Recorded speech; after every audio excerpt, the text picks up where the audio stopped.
Goosebumps. Welcome to Dead House by Stine. Chapter 10. The black clouds overhead seemed to lower. The air felt heavy and damp. John was fussing with Petey's collar and still didn't see what was happening. I wondered if Fred was going to say anything, if he was going to do anything to stop them, but he stayed frozen and expressionless beside me. The circle grew smaller as the kids closed in. I realized I'd been holding my breath. I took a deep breath and opened my mouth to cry out. "Hey kids, what's going on?" It was a man's voice calling from outside the circle. Everyone turned to see Mr. Dawes coming quickly toward us, taking long strides as he crossed the street, his open blazer flapping behind him. He had a friendly smile on his face. "What's going on?" he asked again. He didn't seem to realize that the gang of kids had been closing in on Josh and me. "We're heading to the playground," George Carpenter told him, swirling the bat in his hand. "You know, to play softball." "Good deal," Mr. Dawes said, pulling down his striped tie, which had blown over his shoulder. He looked up at the darkening sky. "Hope you don't get rained out." Several of the kids had backed up. They were standing in small groups of 2 and 3 now. The circle had completely broken up. "Is that ball for softball or hardball?" Mr. Dawes asked George. "George doesn't know," another kid replied quickly. "He's never hit anything with it." The kids all laughed. George playfully menaced the kid pretending to come at him with the bat. Mr. Dawes gave a little wave and started to leave, but then he stopped, and his eyes opened wide with surprise. "Hey," he said, flashing me a friendly smile. "Josh, Amanda, I didn't see you there."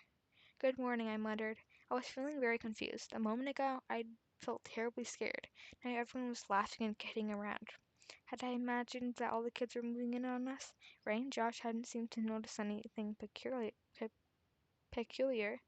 Was it just me and my overactive imagination? What would have happened if Mr. Dawes hadn't come along? "How are you two getting along in the new house?" Mr. Dawes asked, smoothing back his wavy blonde hair. "Okay," Josh and I answered together.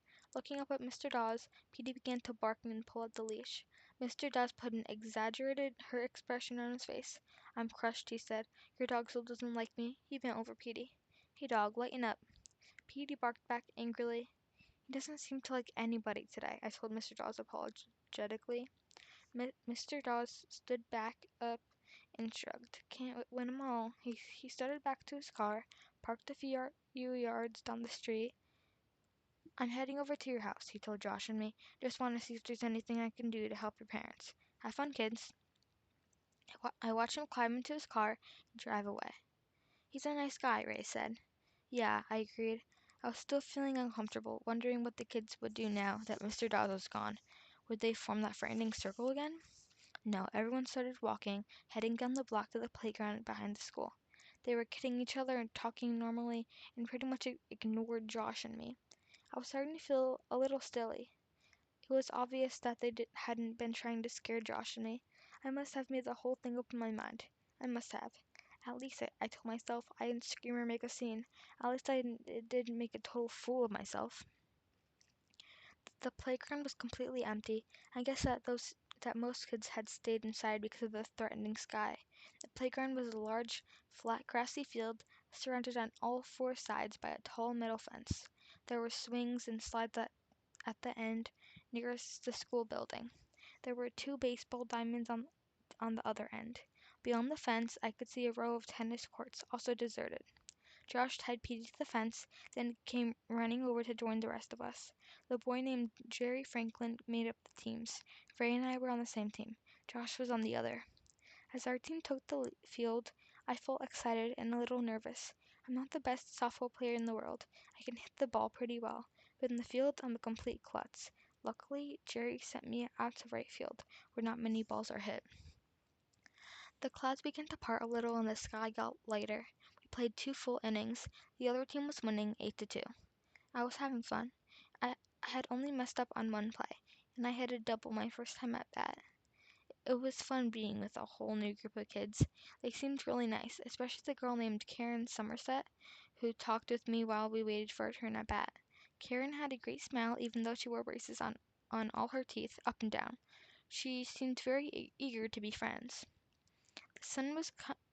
The sun was coming out as my team started to take the field for the beginning of the 3rd inning. Suddenly I heard a loud, shrill whistle.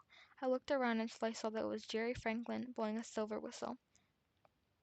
Everyone came running to him.